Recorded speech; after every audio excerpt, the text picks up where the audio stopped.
ਸਤਨਾਮ ਸ਼੍ਰੀ ਵਾਹਿਗੁਰੂ ਸਾਹਿਬ ਜੀ। ਇੱਕ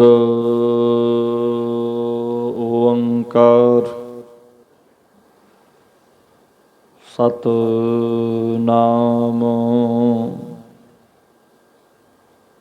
ਕਰਤਾ ਪੁਰਖ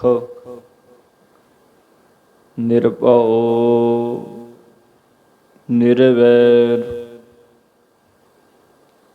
ਅਕਾਲ ਮੂਰਤ ਅਜੂਨੀ ਸੈਭੰ ਗੁਰ ਪ੍ਰਸਾਦ ਜਪ ਆਦ ਸਚ ਜੁਗਾਦ ਸਚ ਹੈ ਭੀ ਸਚ ਨਾਨਕ ਹੋਸੀ ਭੀ ਸਚ ਰਾਣਾ ਰਾਉ ਨਾ ਕੋ ਰਹੈ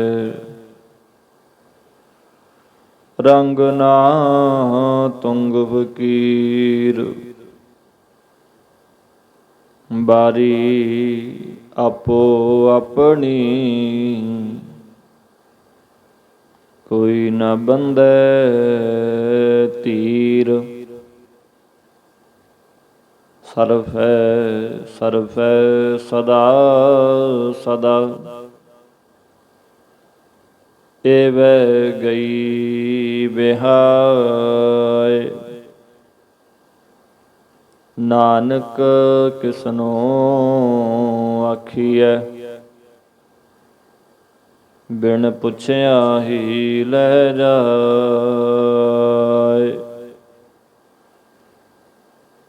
ਆਪੇ ਹਰ ਇੱਕ ਰੰਗ ਹੈ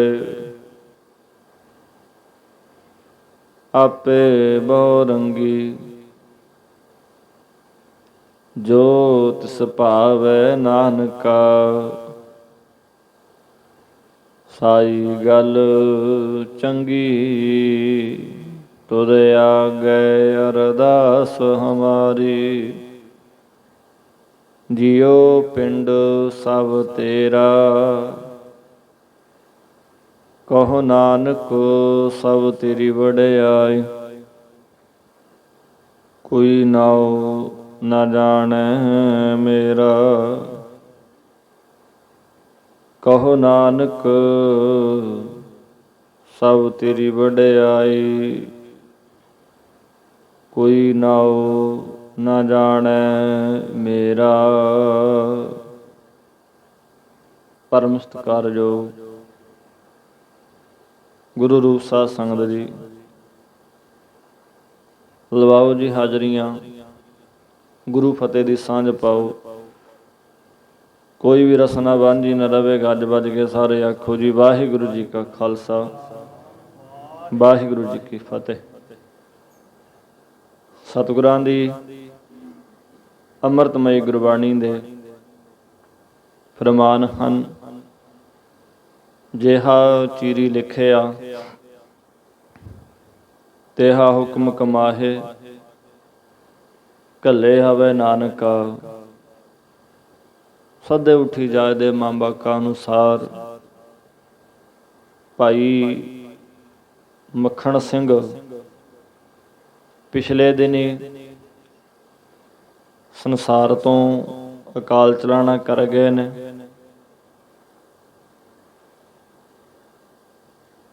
ਉਹਨਾਂ ਦੇ ਨਿਮਰਤ ਆਪਾਂ ਉਹਨਾਂ ਦੀ ਅੰਤ ਅਰਦਾਸ ਦੇ ਵਿੱਚ ਸ਼ਾਮਲ ਹੋਣ ਵਾਸਤੇ ਇਕੱਤਰ ਹੋ ਰਹੇ ਹਾਂ।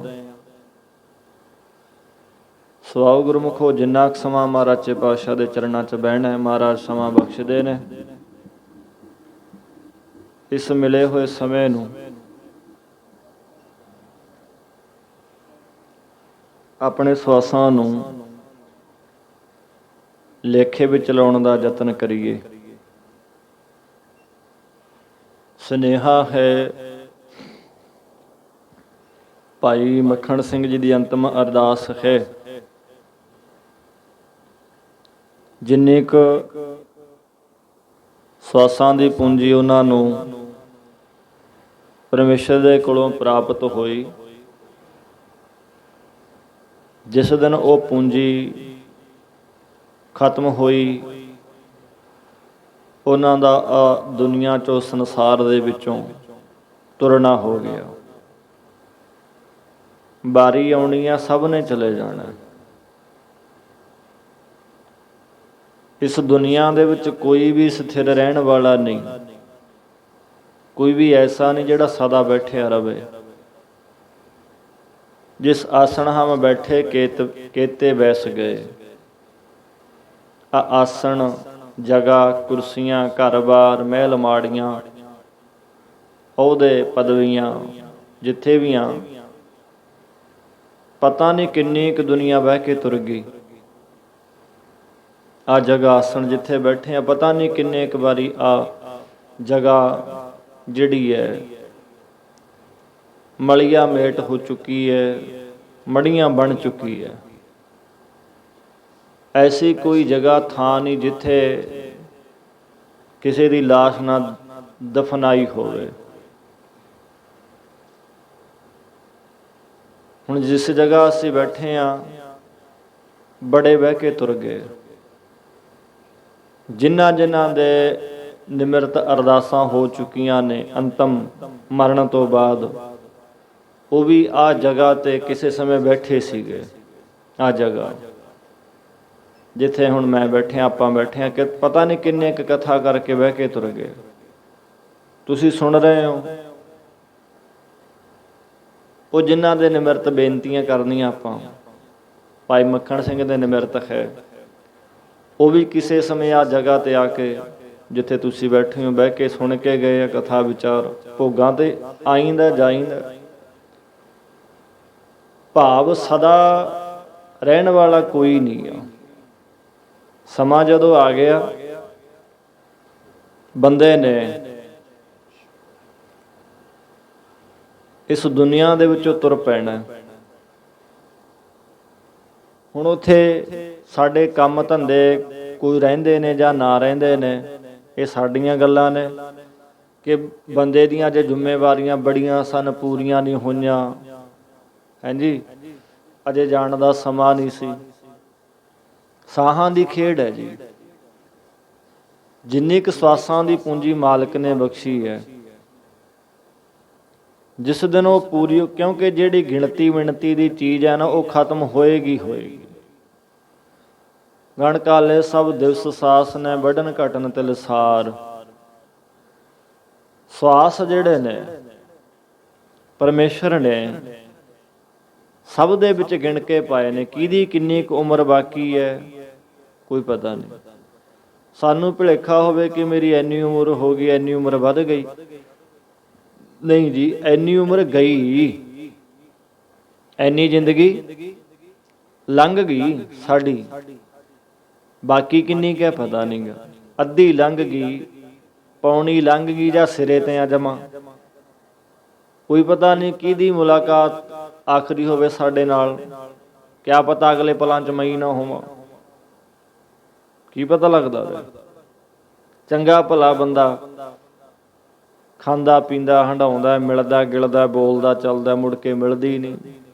ਖਬਰ ਇਹ ਆਉਂਦੀ ਹੈ ਕਿ ਬੰਦਾ ਤੁਰ ਗਿਆ। ਭਾਵ ਉਹ ਜਗ੍ਹਾ, ਉਹ ਸਮਾਂ, ਕਿਸੇ ਦਾ ਆਉਣਾ, ਜਦੋਂ ਇਹ ਤਿੰਨੇ ਚੀਜ਼ਾਂ ਦਾ ਸੁਮੇਲ ਹੋ ਗਿਆ ਨਾ, ਬੰਦੇ ਦਾ ਨਾਲ ਦੀ ਨਾਲ ਆ ਸੰਸਾਰ ਦੇ ਵਿੱਚੋਂ ਤੁਰਨਾ ਹੋ ਜਾਣਾ। ਆਪਾਂ ਮੌਤ ਦੇ ਨਿਮਰਤ, ਭਾਵ ਉਹਨਾਂ ਦੀ ਅੰਤਮ ਅਰਦਾਸ ਦੇ ਨਿਮਰਤ ਇਕੱਠੇ ਹੋ ਰਹੇ ਹਾਂ ਸਾਰੇ। ਸੋ ਇਸ ਗਿਆਨ ਨੂੰ ਸਮਝਣ ਦੀ, ਅੰਦਰ ਵਸਾਉਣ ਦੀ ਕੋਸ਼ਿਸ਼ ਕਰੀਏ ਕਿ ਬਾਣੀ ਦਾ ਸਿਧਾਂਤ ਕੀ ਹੈ। ਇਹੀ ਨਾ ਮੰਨੀਏ ਕਿ ਭਾਈ ਮੱਖਣ ਸਿੰਘ ਤੁਰ ਗਏ, ਜਾ ਰਹੀ ਹੈ ਦੁਨੀਆ ਵਾਰੀ ਵਾਰੀ। ਹਰ ਇੱਕ ਦੇ ਨਿਮਰਤ ਪਾਠ ਹੁੰਦੇ ਨੇ।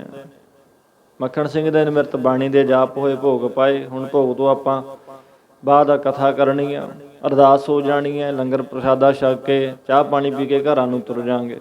ਆਹੀ ਮਤਲਬ ਹੈ। ਸੋਚ ਥੋੜੀ ਚੇਂਜ ਕਰੀਏ, ਸਮਝੀਏ ਕਿ ਇਹ ਮਤਲਬ ਕੀ ਆ।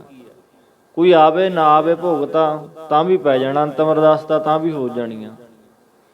ਜਾਂ ਬੰਦਾ ਨਹੀਂ ਵੀ, ਕਿਸੇ ਦੀ ਨਹੀਂ ਵੀ ਹੁੰਦੀ, ਪਤਾ ਨਹੀਂ ਲੱਗਦਾ ਵਿਚਾਰੇ ਕਈਆਂ ਨੂੰ, ਕਈ ਸਾਲ ਹੋ ਗਏ ਘਰੋਂ ਗਏ ਨੂੰ, ਮੁੜ ਕੇ ਖਬਰ ਹੀ ਨਹੀਂ ਕੋਈ, ਨਾ ਉਹਨਾਂ ਦਾ ਜਿਉਂਦਿਆਂ ਦਾ ਪਤਾ, ਨਾ ਮਰਿਆਂ ਦਾ ਪਤਾ। ਭਾਵ ਕਿ ਇਸ ਨੂੰ ਜਾਣੀਏ ਵੀ ਹੈ ਕੀ। ਯਾਤਰਾ ਹੈ, ਸਫ਼ਰ ਤੇ ਨਿਕਲੇ ਆ, ਇਸ ਚੱਲਦੇ ਚੱਲਦੇ ਸਫ਼ਰ ਨੂੰ ਸਫਲਾ ਬਣਾ ਲਈਏ।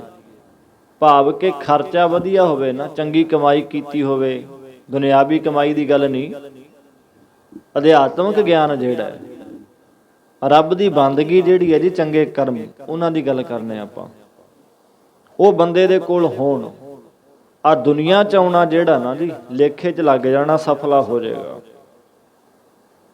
ਵੇਖੋ ਕੋਈ ਬੰਦਾ ਚੰਗਾ ਜਾਂ ਮਾੜਾ ਹੈ, ਅਮੀਰ ਹੈ ਜਾਂ ਗਰੀਬ ਹੈ, ਭਿਖਾਰੀ ਹੈ, ਮੰਗਦਾ ਜਾਂ ਕੋਈ ਕਰੋੜਾਂਪਤੀ ਹੈ, ਜੋ ਮਰਜ਼ੀ ਹੈ, ਜਦੋਂ ਸਮਾਂ ਆ ਗਿਆ ਨਾ ਬੰਦੇ ਦਾ, ਉਹਨੇ ਜਾਣਾ ਹੈ। ਫਿਰ ਲੱਖਾਂ ਅਸੀਂ ਪੈਸਾ ਦਈਏ, ਜਦੋਂ ਆ ਲੱਗੀ ਕੋਈ ਇਲਾਜ ਨਹੀਂ। ਜਿੰਨਾ ਮਰਜੀ ਮੌਤ ਤੋਂ ਭੱਜ ਲਈਏ, ਮਲਕਲ ਮੌਤ ਜਾਂ ਆਵਸੀ ਸਭ ਦਰਵਾਜ਼ੇ ਭੰਨ। ਮੌਤ ਜਿਹੜੀ ਹੈ ਪ੍ਰੇਮੀ ਨੂੰ ਸਾਰੇ ਦਰਵਾਜ਼ੇ ਭੰਨ ਕੇ ਆ ਜਾਊ। ਜਿੱਥੇ ਮਰਜੀ ਲੁਕ ਜੀਏ, ਜਿੰਨੇ ਮਰਜੀ ਆਲੇ ਦੁਆਲੇ ਸਾਡੇ ਘਰ ਦੇ ਸਕੇ ਸੰਬੰਧੀ ਹੋ ਜਾਣ, ਡਾਕਟਰ ਹੋ ਜਾਣ, ਪੈਸਾ ਹੋ ਜਾਏ, ਦੋਸਤ ਮਿੱਤਰ, ਕਾਰਾਂ, ਕੋਠੀਆਂ, ਉਹ ਸਭ ਦਰਵਾਜ਼ੇ ਭੰਨ ਕੇ ਮੌਤ ਨੇ ਆ ਜਾਣਾ। ਪਤਾ ਹੀ ਨਹੀਂ ਲੱਗਣਾ ਕਦੋਂ ਲੈ ਗਈ। ਭਾਵ ਅੰਤ ਵੇਲੇ ਆ ਵਸਤੂਆਂ ਚੀਜ਼ਾਂ ਨਾਲ ਨਹੀਂ ਨਿਭਦੀਆਂ, ਨਾਲ ਨਹੀਂ ਜਾਂਦੀਆਂ। ਤੁਰਨਾ ਸਭ ਨੇ ਹੈ, ਕੋਈ ਅਮੀਰ ਹੈ, ਕੋਈ ਗਰੀਬ ਹੈ। ਹੁਣ ਇਹਨੂੰ ਜਾਣੀਏ, ਜੇ ਜਾਣਾ ਹੈ ਫਿਰ ਕਰੀਏ ਕੀ। ਦੁਨੀਆ 'ਚ ਆਏ ਆ, ਕਰੀਏ ਕੀ, ਆ ਸਮਝੀਏ। ਨੁਕਤਾ ਹੈ, ਇੱਕ ਸਵਾਲ ਹੈ ਗੁਰਬਾਣੀ ਦਾ, ਰੋਜ਼ ਪੜ੍ਹਦੇ ਸੁਣਦੇ ਆ, ਪਰ ਔਖਾ ਤਾਂ ਇਹ ਹੈ ਨਾ ਵੀ ਕਦੇ ਵਿਚਾਰਿਆ ਨਹੀਂ, ਕਦੇ ਗੁਰਬਾਣੀ ਨੂੰ ਸਮਝਣ ਦੀ ਕੋਸ਼ਿਸ਼ ਨਹੀਂ ਕਰਦੇ ਆਪਾਂ ਕਿ ਗੁਰਬਾਣੀ ਦਾ ਸਿਧਾਂਤ ਕੀ ਹੈ। ਗੁਰੂ ਨਾਨਕ ਸਾਹਿਬ ਜੀ ਕਿਹੜਾ ਖਜ਼ਾਨਾ ਦੇ ਕੇ ਗਏ ਨੇ, ਇਹਨੂੰ ਜਾਣੀਏ। ਸਵਾਲ ਕੀ ਹੈ ਕਿ ਕਿਵ ਸਚਿਆਰਾ ਹੋਈ ਹੈ, ਕਿਵ ਕੂੜੈ ਟੁੱਟੈ ਪਾਲ। ਸੱਚੇ ਕਿਵੇਂ ਹੋਈਏ, ਸਚਿਆਰ ਕਿਵੇਂ ਹੋਈਏ ਕਿ ਪ੍ਰਮਾਤਮਾ ਦੇ ਚਰਨਾਂ 'ਚ ਅਸੀਂ ਸੱਚੇ ਹੋ ਜਾਈਏ। ਕਿਹੜਾ ਯਤਨ ਕਰੀਏ ਤੇ ਸੱਚੇ ਹੋਈਏ, ਤੇ ਜਿਹੜੀ ਕੂੜ ਦੀ ਕੰਧ ਟੁੱਟ ਜਾਏ। ਕਿਉਂ ਕੂੜੈ ਟੁੱਟੈ ਪਾਲ, ਕੂੜ ਦੀ ਕੰਧ ਜਿਹੜੀ ਬਣੀ ਆ ਨਾ, ਕਿਹੜੀ ਕੂੜ, ਕਿਸ ਕੂੜ ਦੀ ਗੱਲ ਕਰਦੇ ਨੇ ਮਹਾਰਾਜ। ਸਾਡੇ ਤੇ ਵਾਹਿਗੁਰੂ ਦੇ ਵਿਚਾਲੇ ਇੱਕ ਪਰਦਾ ਪੈ ਗਿਆ ਭਰਮ ਦਾ। ਸਾਡੇ ਵਿਚਾਲੇ ਤੇ ਪ੍ਰਮਾਤਮਾ ਦੇ ਵਿਚਾਲੇ ਸਾਡੇ, ਭਾਵ ਇਸ ਜੀਵ ਦੀ ਜਿਹੜੀ ਅਭੇਦਤਾ ਨਾ, ਉਹਨੂੰ ਸਮਝਦੇ ਨਹੀਂ। ਅਧਿਆਤਮਿਕ ਗਿਆਨ ਜਿਹੜਾ ਨਾ, ਆ ਗੁਰੂ ਦੀ ਬਾਣੀ ਇੰਨੀ ਸੌਖੀ ਸਮਝ ਨਹੀਂ ਆਉਣੀ, ਦਿਮਾਗ ਖੁਰਚਣਾ ਪੈਣਾ, ਨਹੀਂ ਉੱਪਰ ਦੀ ਲੰਘ ਜਾਣੀਆਂ ਨੇ ਗੱਲਾਂ ਗੁਰਬਾਣੀ ਦੀਆਂ। ਕਿਉਂਕਿ ਮਨ ਸਾਡਾ ਗਲਤ ਚੀਜ਼ਾਂ ਦੀ ਪਕੜ ਛੇਤੀ ਕਰਦਾ ਹੈ। ਕਿਵੇਂ, ਇਹ ਵੀ ਸਮਝ ਲਓ। ਗਾਣੇ ਕੱਢਦੇ ਆ ਕਲਾਕਾਰ, ਸਾਰੀ ਸੁਣਦੇ ਆ ਆਪਾਂ, ਮੈਂ ਵੀ ਵਿੱਚੇ ਲਾ ਲਓ। 2-4 ਵਾਰੀ ਗਾਣਾ ਸੁਣਿਆ, ਬੰਦੇ ਦਾ ਯਾਦ ਹੋ ਜਾਂਦਾ ਹੈ, ਨਾਲ ਨਾਲ ਗਾਉਣ ਲੱਗ ਜਾਂਦਾ ਹੈ, ਉੱਚੀ ਉੱਚੀ ਵੀ। ਫਿਰ ਟਰੈਕਟਰ ਵਾਹੁੰਦੇ ਆ, ਨਾਲ ਚੱਲਦਾ, ਫਿਰ ਉੱਚੀ ਉੱਚੀ ਬੋਲਦੇ ਆ ਮਸਤ ਹੋ ਕੇ। ਵਿਆਹ ਆਉਂਦੇ ਨੇ, ਗਾਉਂਦੇ ਆ, ਨੱਚਦੇ ਟੱਪਦੇ ਆ, ਨਾਲ ਨਾਲ ਬੋਲਦੇ ਆ। ਮਨ ਨੇ ਉਹ ਚੀਜ਼ ਨੂੰ ਪਕੜ ਲਿਆ। ਪਰ ਆ ਗੁਰਬਾਣੀ ਜਿਹੜੀ ਹੈ ਨਾ, ਸੈਂਕੜੇ ਸਾਲ ਹੋ ਗਏ ਮਹਾਰਾਜ ਦੇ ਕੇ ਗਏ ਆ ਸਾਨੂੰ, ਕਿਸੇ ਨੂੰ ਯਾਦ ਹੋਈ ਹੈ? ਮੂਲ ਮੰਤਰ ਨਹੀਂ ਪੜਿਆ ਜਾਂਦਾ। ਕੋਈ ਇਹ ਹੋਏਗਾ ਜਿਹੜਾ ਪੜ੍ਹਦਾ ਹੋਏਗਾ ਮਸਤ ਹੋ ਕੇ, ਬਸ ਹੌਲੀ ਹੌਲੀ ਇਕੱਲੇ ਬੁੱਲ ਜੇ ਹਿੱਲਣਗੇ। ਗੱਲ ਛੱਡੋ, ਵਾਹਿਗੁਰੂ ਨਹੀਂ ਬੋਲਿਆ ਜਾਂਦਾ। ਜਦੋਂ ਸਤਨਾਮ ਵਾਹਿਗੁਰੂ ਜਪਣ ਦੀ ਵਾਰੀ ਆਉਂਦੀ ਭਈ ਬੋਲਿਆ ਕਰੋ, ਜਪਿਆ ਕਰੋ, ਉੱਚੀ ਕੋਈ ਆਵਾਜ਼ ਨਹੀਂ ਨਿਕਲਦੀ। ਮਨ ਡਰਦਾ ਹੈ ਨਾਮ ਜਪਣ ਤੋਂ, ਕਿਉਂਕਿ ਉਹਨੂੰ ਪਤਾ ਜੇ ਮੈਂ ਨਾਮ ਜਪ ਲਿਆ ਮੈਨੇ ਇਕੱਠਾ ਹੋ ਜਾਣਾ, ਮੈਂ ਖਤਮ ਹੋ ਜੂ, ਮੇਰੀ ਮਰਜ਼ੀ ਖਤਮ ਹੋ ਜੂ। ਮਨ ਗਲਤ ਚੀਜ਼ਾਂ ਨੂੰ ਛੇਤੀ ਪਕੜਦਾ ਹੈ। ਸੋ ਪਕੜ ਕਰੀਏ ਗੁਰਬਾਣੀ ਦੀ ਵਿਚਾਰਧਾਰਾ ਕੀ ਹੈ, ਗੁਰੂ ਨਾਨਕ ਦੀ। ਸੱਚੇ ਕਿਵੇਂ ਹੋਈਏ, ਸਚਿਆਰ ਕਿਵੇਂ ਹੋਈਏ। ਤੇ ਮਹਾਰਾਜ ਕਹਿੰਦੇ ਆ, ਹੁਕਮ ਰਜਾਈ ਚੱਲਣਾ ਨਾਨਕ ਲਿਖਿਆ ਨਾਲ। ਉਹਦੇ ਹੁਕਮ 'ਚ ਚੱਲੀਏ, ਉਹਦੀ ਰਜਾ 'ਚ ਰਹੀਏ। ਪਰ ਔਖਾ ਬੜਾ ਹੈ ਉਹਦੀ ਰਜਾ 'ਚ ਰਹਿਣਾ। ਜੇ ਸੱਚੇ ਹੋਣਾ ਚਾਹੁੰਦੇ ਆ ਨਾ, ਸਚਿਆਰ ਹੋਣਾ ਚਾਹੁੰਦੇ ਆ, ਉਹਦੇ ਚਰਨਾਂ 'ਚ ਜਾ ਕੇ ਕੋਈ ਥਾਂ ਲੈਣਾ ਚਾਹੁੰਦੇ ਆ ਨਾ ਅਸੀਂ, ਤਾਂ ਉਹਦੀ ਰਜਾ ਅਨੁਸਾਰ, ਉਹਦੇ ਨਿਯਮ ਅਨੁਸਾਰ, ਉਹਦੇ ਭਾਣੇ ਅਨੁਸਾਰ ਚੱਲਣਾ ਪੈਣਾ। ਔਖਾ ਬੜਾ ਹੈ। ਤਾਂ ਉਹਦੇ ਚਰਨਾਂ 'ਚ ਜਗ੍ਹਾ ਮਿਲੂ, ਨਹੀਂ ਮਿਲਣੀ ਨਹੀਂ। ਹੁਕਮ ਰਜਾਈ ਚੱਲਣਾ। ਹੁਕਮ 'ਚ ਕਿਹੜਾ ਰਹਿਣਾ ਪਸੰਦ ਕਰਦਾ ਹੈ? ਉਲਟਾ ਸਾਰੇ ਉਲਟ ਚੱਲਦੀ ਹੈ ਗੱਡੀ। ਕੋਈ ਵਿਰਲੇ ਨੇ। ਸੋ ਆਓ ਵਿਚਾਰੀਏ, ਜਾਣਾ ਸਭ ਨੇ ਹੈ, ਅਮੀਰ ਹੈ ਗਰੀਬ ਹੈ, ਕੋਈ ਜਿਹੜਾ ਮਰਜ਼ੀ ਹੈ। ਫਿਰ ਆ ਸੰਸਾਰ ਵਿੱਚ ਆ ਕਰਕੇ ਪ੍ਰੇਮੀਓ, ਮਹਾਰਾਜ ਕਹਿੰਦੇ ਨੇ, ਕੋਈ ਜਾਣੈ ਕਵਨ ਇਹਾਂ ਜਗ ਮੀਤ। ਮਹਾਰਾਜ ਕਹਿੰਦੇ ਕੋਈ ਜਾਣਦਾ, ਕੋਈ ਬੁੱਝਦਾ ਆ ਸੰਸਾਰ ਦੇ ਵਿੱਚ ਅਸਲੀ ਮਿੱਤਰ ਕੌਣ ਹੈ, ਅਸਲੀ ਸੱਜਣ ਕੌਣ ਹੈ, ਨਾਲ ਜਿਹਨੇ ਨਿਭਣਾ ਅੰਤ ਤੱਕ ਉਹ ਕੌਣ ਹੈ। ਇਹ ਕਿਸੇ ਨੂੰ ਸਮਝ ਆਉਂਦੀ ਆ। ਫਿਰ ਸਮਝਿਓ ਧਿਆਨ ਨਾਲ। ਜਿਹਨੂੰ ਸਮਝ ਆ ਗਈ ਨਾ, ਉਹਦੇ ਜੀਵਨ ਦੇ ਵਿੱਚੋਂ ਕਦੇ ਨੇਮ ਨਹੀਂ ਟੁੱਟੇਗਾ, ਬਾਣੀ ਦਾ, ਸਿਮਰਨ ਦਾ, ਸੇਵਾ ਦਾ। ਜਿਹਨੂੰ ਸਮਝ ਆ ਗਈ। ਤੇ ਅਸੀਂ ਤਾਂ ਨਿਮਿੱਤ ਕਰਮੀ ਬਣ ਗਏ। ਦੇਖੋ, ਤੁਰਨਾ ਸਭ ਨੇ ਆ। ਕੋਈ ਅੱਜ ਜਾਂਦਾ, ਕੋਈ ਕੱਲ੍ਹ ਜਾਂਦਾ, ਕੋਈ ਬੁਢੇਪੇ 'ਚ, ਕੋਈ ਅਧਖੜ, ਕੋਈ ਜਵਾਨੀ, ਕੋਈ ਬਚਪਨ। ਰੱਬ ਨਾ ਕਰੇ ਕਈ ਬੱਚੇ ਜਨਮ ਲੈਣ ਸਾਰ ਚਲੇ ਜਾਂਦੇ ਆ। ਰੱਬ ਨਾ ਕਰੇ ਕਈ ਬੱਚੇ ਮਾਂ ਦੇ ਪੇਟ ਦੇ ਵਿੱਚ ਹੀ ਪੂਰੇ ਹੋ ਜਾਂਦੇ ਨੇ। ਸਾਹਾਂ ਦੀ ਖੇਡ ਹੈ, ਜਾਣਾ ਸਭ ਨੇ। ਤੁਰਨਾ ਸੱਚੇ ਕਿਵੇਂ ਹੋਈਏ, ਮਿੱਤਰ ਕੌਣ ਹੈ, ਆ ਸਮਝੀਏ। ਉਹ ਕਹਿੰਦੇ ਕੋਈ ਬੁੱਝਦਾ, ਕਿਸੇ ਨੂੰ ਪੱਲੇ ਪੈਂਦੀ ਹੈ ਗੁਰੂ ਦੀ ਗੱਲ। ਮਿੱਤਰ ਕੌਣ ਹੈ? ਆ ਦੁਨੀਆ ਜਿਹੜੀ ਆ, ਇਹ ਤਾਂ ਸੁਖ ਮੈਂ ਬਹੁ ਸੰਗੀ ਭਏ, ਦੁੱਖ ਮੈਂ ਸੰਗ ਨਾ ਕੋਏ। ਮਜਬੂਰੀ ਆ। ਮੇਰੇ ਜਿਹੜੇ ਸੁੱਖ ਨੇ, ਮੇਰੇ ਜਿਹੜੇ ਦੁੱਖ ਨੇ, ਦੂਜਾ ਬੰਦਾ ਆਪਣੇ ਸਰੀਰ ਤੇ ਨਹੀਂ ਹੰਢਾ ਸਕਦਾ। ਮੇਰੇ ਤੇ ਤੁਹਾਡੇ ਤੇ ਕੋਈ ਦੁੱਖ ਦਾ ਸਮਾਂ ਆਇਆ, ਦੂਜਾ ਕਿਵੇਂ ਲੈ ਲੂ? ਕੀਤੇ ਤਾਂ ਹੋਏ ਮੈਂ ਨੇ, ਭੁਗਤਣੇ ਤਾਂ ਮੈਨੇ ਆ, ਦੂਜਾ ਕਿਵੇਂ ਭੁਗਤੂਗਾ? ਇਹ ਗਿਆਨ ਪ੍ਰਾਪਤ ਕਰੀਏ ਕਿ ਸੰਸਾਰ ਵਿੱਚ ਆਇਆ, ਜਾਣਾ ਸਭ ਨੇ ਆ। ਸੁਨੇਹਾ ਕਿ ਘਰ ਘਰ ਇਹੋ ਪਹੁੰਚਾ, ਸਦੜੇ ਨਿਤ ਭਵਨ, ਸੱਦਣ ਹਾਰਾ ਸਿਮਰੀਐ, ਨਾਨਕ ਸਿਹ ਦੇ ਆਵਨ। ਆ ਜਿਹੜਾ ਸੁਨੇਹਾ ਨਾ ਭਾਈ ਮੱਖਣ ਸਿੰਘ ਨੂੰ ਆਇਆ, ਹਰ ਫਰਮਾਨ ਦਰਗੇ ਕਾ ਆਇਆ। ਸਭ ਦਾ ਆਉਣਾ, ਮੇਰਾ ਵੀ ਆਜੂ, ਸਭ ਦਾ ਆ ਜਾਣਾ।